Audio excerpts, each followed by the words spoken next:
Is it weird that I'm sitting like this? No. No, are you sure? I don't think so. I'm sitting super like that. All right. Hey guys. Do I look stupid? Do I No, you look good. It's just, I don't know. Am I weird? Do I need to just cross my legs? No, sit like that. I think it's funny. It's like zen. Okay. All right. Don't laugh. Don't laugh at me. Okay, ready?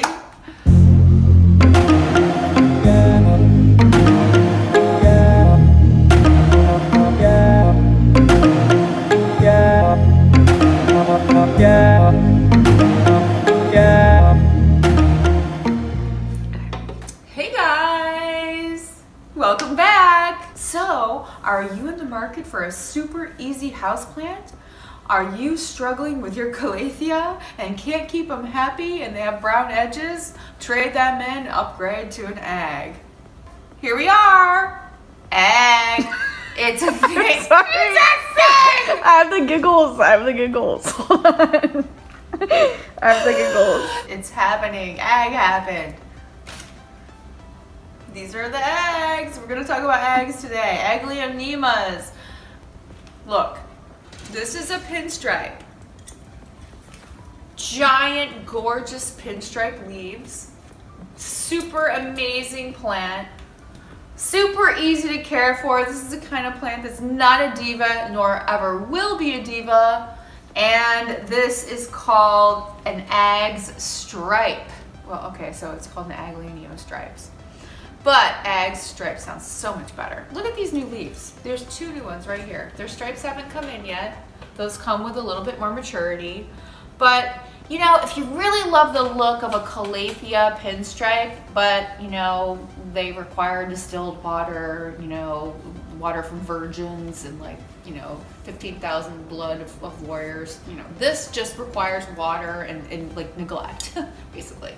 So you'll be happy to have an Aglaonema on your hands. Gorgeous, gorgeous eggs. So pinstripe Calathea looks like egg stripes, and there are a billion other varieties. Okay, not a billion, but Taylor and I looked it up. And Taylor, how many varieties did you see of the striped variety? A lot. There's a lot of varieties of Aglaonema in general. Yeah. So it's actually a super controversial planty thing online in the scientific community anyway, if you ever have a couple minutes to look it up.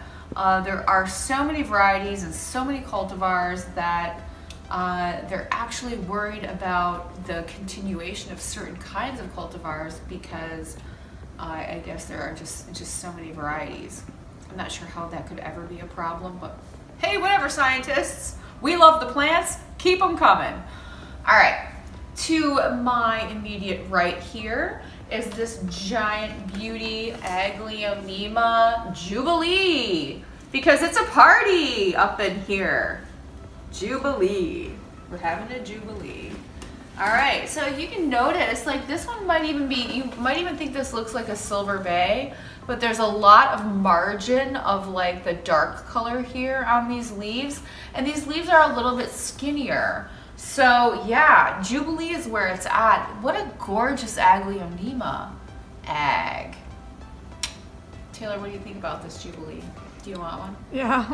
Yeah, I know, it's so pretty, isn't it? Well, I bought another Aglaonema the other day. It kind of looks like that one, but it's still different. And it kind of looks like that other one that you just showed. But it's different than both of them, but. I know, we totally went plant shopping and then you went back to the plant store and then you bought another plant. Shocker. All right, so we've got stripes, we've got Jubilee, and down here, we've got a couple of other varieties that are just kind of chilling and hanging out. This Aglaonema is called a red emerald. Don't you just love how my daughter left me cheat sheets so that I wouldn't forget? Thank you, Taylor. So yeah, red emerald. So red emerald, Aglaonema. Look at the leaf structure and texture. You've got that super amazing stripe of red, just really vibrant red down the center. And then I don't know if the camera can pick up all of the really amazing spottiness of the red throughout the leaf structures. Oh, it's just really quite beautiful. It's honestly one of my favorite plants, and these leaves do get bigger with age on this particular cultivar of Aglaonema. It's very special. I absolutely love it. Favonian or Ruby Ray. Thanks for the cheat sheet, Taylor. Aglaonemas. Now, I want to say something about these eggs. Really super cool leaf structure. Leaves get very much more vibrant and brilliant in the sunlight. That's one thing I wanted to note. Okay, so these are super low light tolerant plants. Yes, they are. They absolutely are.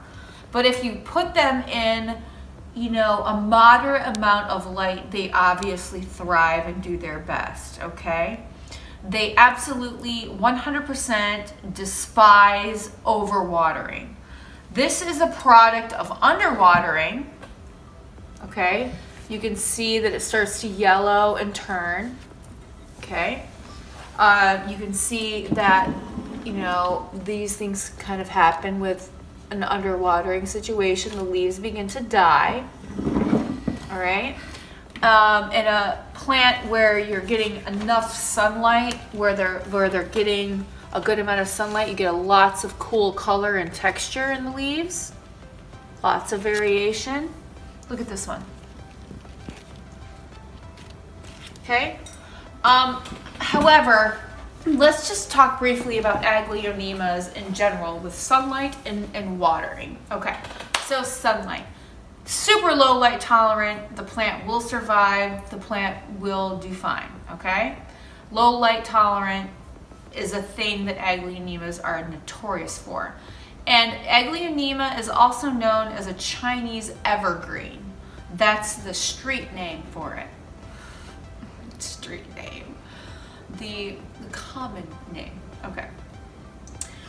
So lighting though, you'll get more color, more variation if you give it like a better lighting situation. However, low light tolerant, so it'll do just fine in low light. Okay, with that said, watering. Watering regimen, it really does dictate the health of the plant. This plant absolutely hates to be overwatered. It will begin to die, okay? If you neglect it and underwater it, it's almost like it just hangs on for dear life, and then, you know, when you get around to it, it's like, oh, thank you. You know, but it will just start to drop leaves basically if you underwater it. This is a product right now, this red gold Aglaonema. So this is a red gold, and it has been severely overwatered, and I will tell you why. My dog thinks this is his marking his territory plant. So he has been pissing on it relentlessly. So I've had to take it in the shower and shower it off to get his scent off of it so he stops marking it. I've actually had to now remove it to another room because he really likes this plant as his pea plant. It's kind of annoying. Anywho, it's heaviest plant because the planter weighs like 20 pounds, Taylor. Can I get a shout out here? Oh, that's heavy. She tried to pick it up. She's like, oh my God. So it's been a kind of a struggle. I don't know what got in his head that he thought he has to mark this plant, but it really, really is a beautiful plant. It doesn't tolerate dog piss. So if you have a dog that likes to pee on things, keep it away from your dog. I'm just saying. He hasn't peed on any of your other eggs though. He hasn't. But this also might be known in some circles as a Siam Aurora. No, Siam, right? Siam Aurora. So, you know, it might go by a few different names, but basically what ends up happening in an overwatering situation is the plant looks pretty much healthy, but then the leaves will start to yellow and die, like over here. Because it's too moist, it'll just start rotting. That's a rot. So you'll just notice that it'll start rotting and shedding. And you don't ever want to overwater your Aglaonema. Now granted, I'm not worried because I know this plant is very advanced. It will eventually recuperate. I'm not so much worried about it.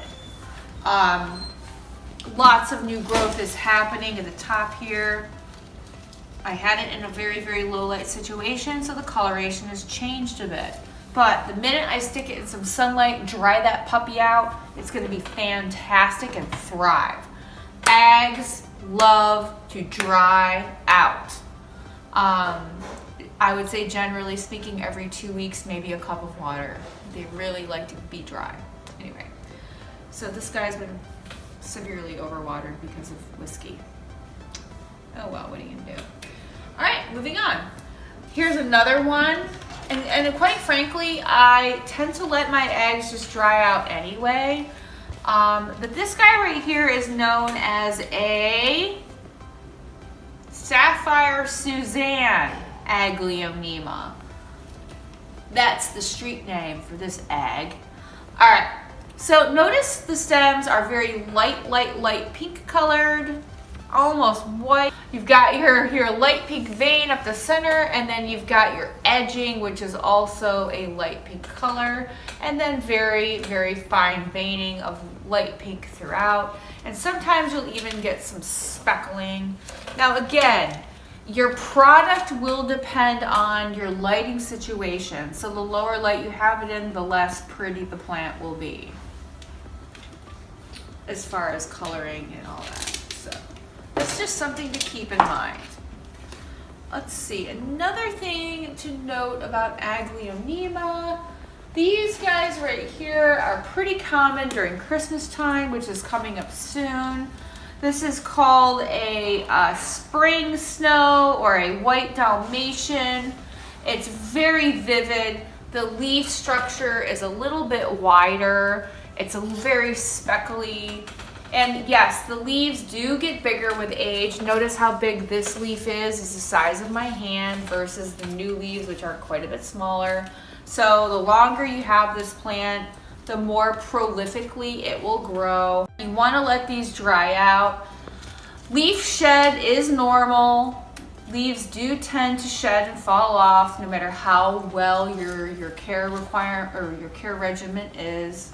And sometimes you'll get an anomaly leaf like this one, which is kind of neat. Look at this. It's just like a random one. And some of them will be darker than others and not have as much white. Like this one right here. Check it out. Versus, this one. So really cool. Again, white Dalmatian Aglaonema, very pretty. Notice that none of the Aglaonemas have browning of the edges or white tips. You just use regular tap water. They don't really, no humidity isn't really necessary. They'll pretty much do well in any situation. So no matter what part of the country you're from, I feel like an Aglaonema is a plant for you. Super easy to care for. So many varieties. Again, the street name is called Chinese Evergreen. So this is the plant for people who fail at plants, really. So run out and get yourself some Aglaonemas. Heck with Calatheas. It's so yesterday. Forget it. It's not happening. Ags are in, Calatheas are out. So yeah, it's a style we can all live with. They're not needy. They're not clingy. They're not clingy plants. All right, maybe I'll delete that part. No pests, no bugs. They're free from all the annoyances of the pest patrol. These guys are just super chill. They're just like hanging out, being ags, doing what ags do, which is like just being like, oh, amazing. Spread it.